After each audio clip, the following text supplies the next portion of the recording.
Hey all, and welcome back to another episode of There's Danger Here. I'm Leilani, and it is the first Monday in December, and so we are going to do our traditional MMIW episode. This one is sort of a two-parter, but they both play into each other, and I think you'll understand once we start talking. All right, let's get into the first part, shall we? Azraya Ackabee-Kokopenace was born on March 6, 2002, alongside twin brother Braden. Their parents were Marlon and Krista. They also had an older brother, Calvin, and are members of the Grassy Narrows First Nation in northwestern Ontario. Growing up, Azraya was described as the humorous one who loved fashion. She had a big smile that lit up a room, but she was subjected to bullying in school and ended up dropping out of Grassy Narrows School pretty early on. When her brother Calvin was just 17, he died of complications of muscular dystrophy and mercury poisoning. Don't worry, we'll get to the poisoning later, but this is about Azraya specifically, so let's stick to her for the moment, okay? The loss affected her, according to family. According to stories of the untold, quote, she started to demonstrate suicidal behavior, which resulted in her receiving grief counseling. She moved to a nearby city to live with a relative, but was hospitalized 4 months later for suicidal ideation, which resulted in her being briefly taken into the care of Children's Aid.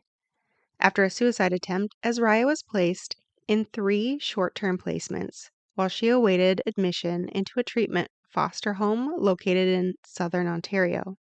Once there, she received one-on-one supervision for 5 months. However, after a hospital visit from her family, she again began thinking about suicide and was readmitted to the hospital. Feeling alone and trapped, Azraya eventually moved back in with her family for approximately 6 months while under a supervision order, a move her family was supportive of.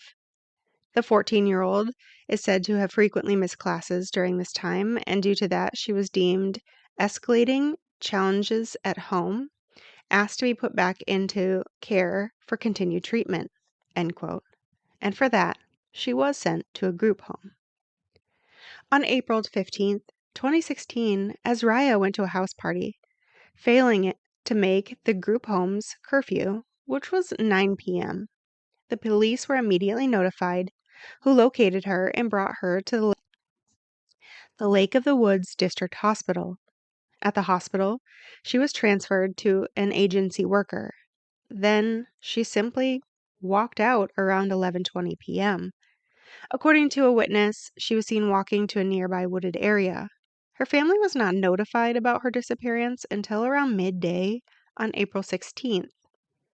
According to her father, the Ontario Provincial Police flagged him down while he was en route to Thunder Bay, Ontario. Upon speaking with them, he was asked to contact Kenora OPP Detachment for the news regarding his daughter. Then, the search began for Azraya, and numerous organizations ended up being involved in her search, including the OPP, the Northwest Regional Emergency Response Team, and a police canine unit. They initially searched the wooded area across from the hospital, but supposedly were unable to locate her.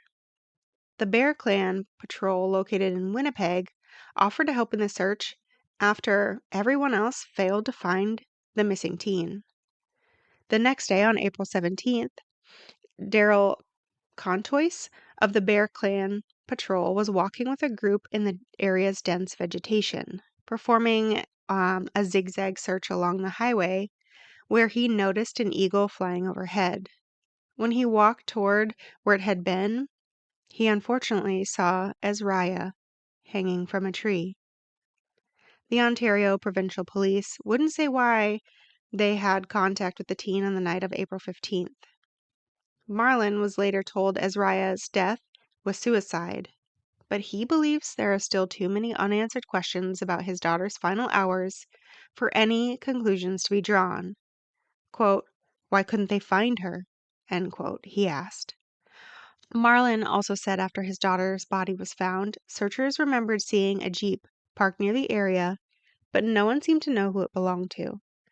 Quote, we still don't have her toxicology test results.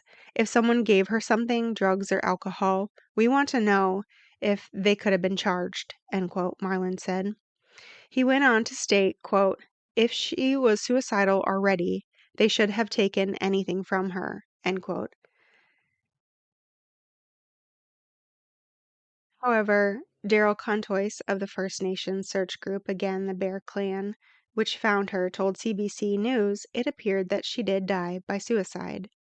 As the family doesn't think that this is suicide, she is listed on the MMIW website. I found it appropriate to leave her in. Now, let's talk about this mercury poisoning. The phrase, quote, "children of the poisoned river," end quote, is a common media epitaph referring to the Indigenous youth and community members of the Grassy Narrows First Nation in Northern Ontario, Canada, who have suffered from severe intergenerational mercury poisoning for over 60 years. A chloralkali plant in Dryden, Ontario, a subsidiary of Reed International, now RELX, discharged approximately 9 to 11 tons of inorganic mercury into the river system over 8 years in the years 1960s through the 1970s. In the aquatic environment, the inorganic mercury was converted into methylmercury, a more toxic compound that accumulated and magnified up the food chain, severely contaminating the local fish population. While dumping stopped in 1970, recent studies indicate the contamination is ongoing and possibly worsening. Current industrial wastewater discharge containing high levels of sulfate from the same mill exacerbates the problem by feeding bacteria that produces methylmercury from the legacy inorganic mercury still in the river sediments, meaning the mercury that contaminated the river is still affecting a central part of the community's life, diet, and economy, leading to the closure of their commercial fishery. Community members, including pregnant mothers and young children, consume the highly contaminated fish, which led to high rates of poisoning. This poisoning is due in part to the fact that methylmercury actively crosses the placental barrier, exposing developing fetuses at critical stages of brain development. This has resulted in a crisis where today's children and youth are living with ongoing, devastating legacy of exposure that began before they were born. Of this, Joseph Forrester stated, quote, "We weren't educated enough to know about mercury, so we continued eating the fish until we started feeling all these symptoms. And a few years ago, I had a heart attack, and one of the doctors was saying it's definitely got to be from the mercury," end quote. According to Cultural Survival, quote, "Between 1978 and 1994, Health Canada tested the umbilical cord blood of 139 infants in Grassy Narrows. When Williamson was born in 1983, his blood mercury level was scored at 18.5 micrograms per liter. As of 2010, the acceptable blood levels of mercury are 8 micrograms per liter, or lower in children 18 years of age and under, women of childbearing age, and pregnant women because of the developing nervous systems of the fetus and young children place them at higher risk of health effects from methylmercury." End quote. Additionally, in 1997, Health Canada said, quote, "There's no more mercury in the water. You guys are safe," end quote, says Judy De Silva, an elder and an environmental health coordinator for the nation. The contamination in this community of about 1,000 residents again has affected 3 generations. 90% of the population in Grassy Narrows experiences symptoms of mercury poisoning, which include neurological problems ranging from numbness in fingers and toes to seizures and cognitive delays. According to a recent study by mercury specialists, then there's the psychological stress of seeing your friends and family stricken with these problems. Health services are simply a small nursing station, and that's really it there. A recent study found that nearly a third of children and youth with recorded exposure data have died at a young age, with half of those deaths occurring before age 40. The quote-unquote children of the poisoned river face a range of severe and chronic health issues, often consistent with Minamata disease, which can include neurological problems, memory and concentration issues, and severe headaches, difficulty with balance and muscle weakness, developmental disabilities and birth deformities, emotional and behavioral changes, including irritability, anxiety, and a higher risk of youth suicide. These health problems are compounded by psychological stress, grief, and limited adequate, obviously, access to health services and mental health support within their community. The situation is often described as a clear example of environmental racism and a failure of the government accountability. The community has been fighting for decades for a cleanup of the river and appropriate health care. A disability board was established in 1986 as part of a court settlement with Ontario and Canada and the two paper companies involved in the contamination. Neither the companies, the government, nor the disability board have ever admitted that anyone at Grassy Narrows has been poisoned, only that some people experience symptoms of Minamata disease, the disease name for the Japanese town where more than 100 people died after eating fish contaminated with mercury released into a lake by another chemical plant in the 1950s. A group of Japanese scientists have been studying people at the Grassy Narrows and White Dog First Nation for decades, and in 2014 provided evidence of the mercury contamination and resulting health issues, pressing the federal government to provide care and financial support to every resident in the two communities affected by mercury. But payments often amount to about $250 a month, which is the lowest allowed by the disability board. And that doesn't even pay for food, let alone medical care or any sort of treatment for them. Cleanup efforts. So, after years of delay, the Ontario government committed to an $85 million cleanup plan, and experts confirm the river can be cleaned. They did this in about 2017. Experts have laid out a multifaceted solution for this, including in situ treatments that focus on containing or neutralizing the mercury within the environment rather than an extensive removal. The primary methods discussed in scientific reports by the Grassy Narrows science team include sediment capping, and this method involves placing a layer of clean material such as sand or clean clay over the contaminated bottom sediments to physically isolate the mercury from the water column and the ecosystem. This prevents the mercury from becoming available to the food web and stops its downstream transport. A related approach is a thin layer capping, which uses a thinner layer of clean material. They've also brought about enhanced natural recovery, and this is an approach that involves the strategic, modest addition of clean clay particles to the system. The goal is to dilute the inorganic mercury concentrations in the mobile sediment pool, which in turn would lower the methylation rate and mercury concentrations in the fish and other biota. Chemical amendments.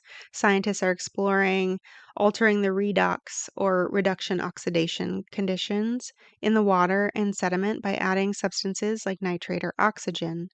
This aims to disrupt the bacterial process that convert inorganic mercury into the more toxic methylmercury. And selenium addition. Research has explored the potential of adding low levels of selenium to the water column. Selenium can decrease mercury in the food web by binding with it, reducing its bioaccumulation in fish muscle.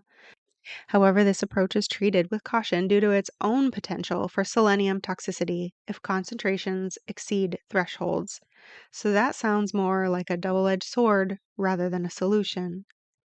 These in situ methods are being explored in conjunction with source control measures such as a pump and treat system on the former mill site to stop further groundwater leakage.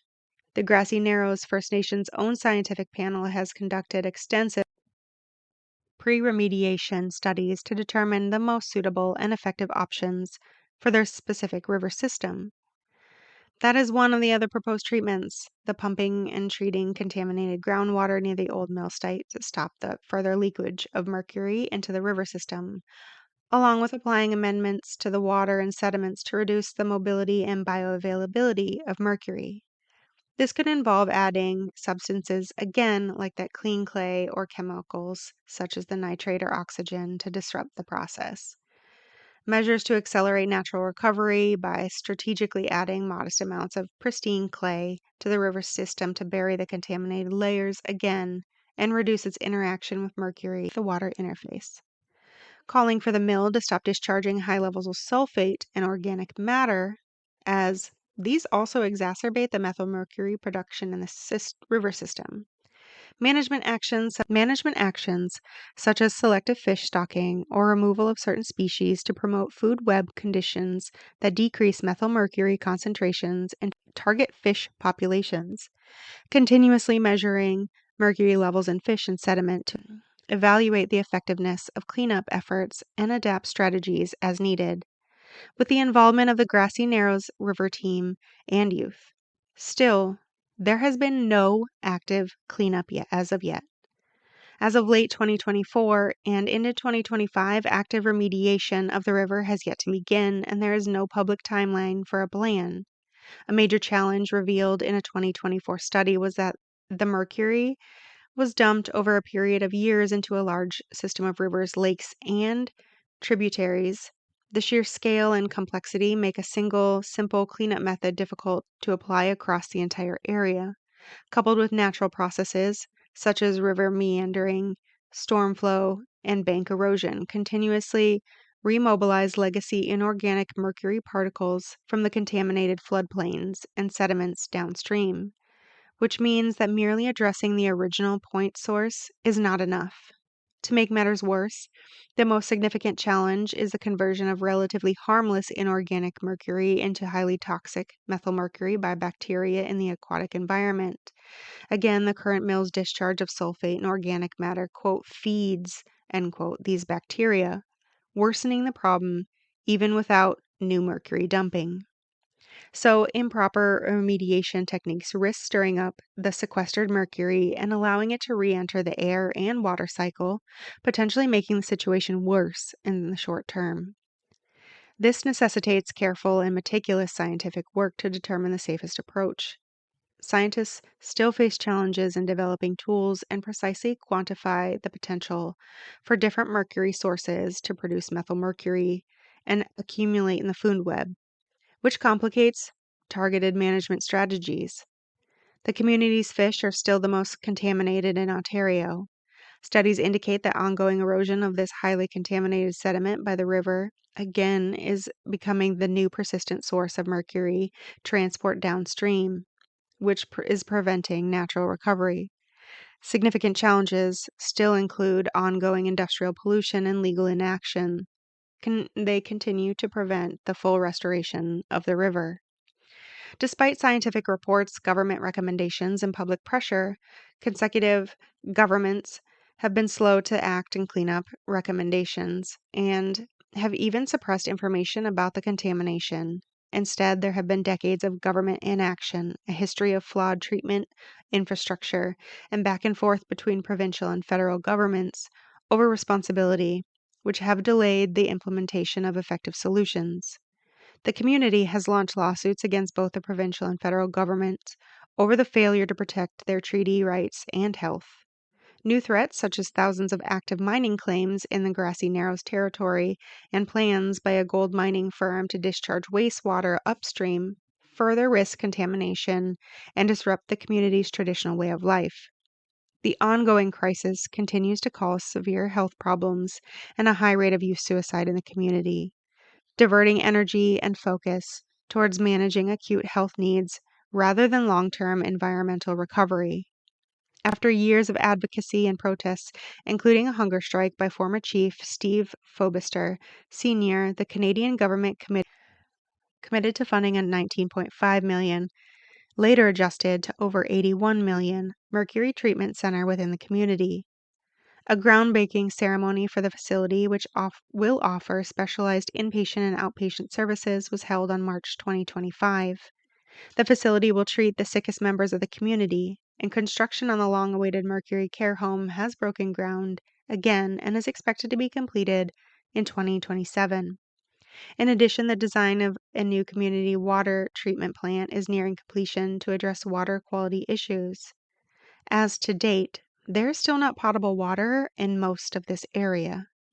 Despite the immense challenges, the community shows incredible resilience, with youth creating their own support systems. And now I know I got off on a tangent about this mercury, but it still affects an entire community, and I think it's important to highlight. There have also been several studies that have shown an increase, again, risk for suicide and other mental health issues related to mercury poisoning. Therefore, this falls in line with the MMIW crisis, although it encompasses more than just women. The knowingly allowing a community to suffer and the lack of accountability to me is a crime. It's unconscionable. Therefore, to end the year, I thought it's time to bring it to light, because that is what these episodes are about, bringing these things out of the darkness, reminding others, not forgetting what shouldn't be forgotten. Now, to all those out there listening, remember, it's a dangerous world we live in.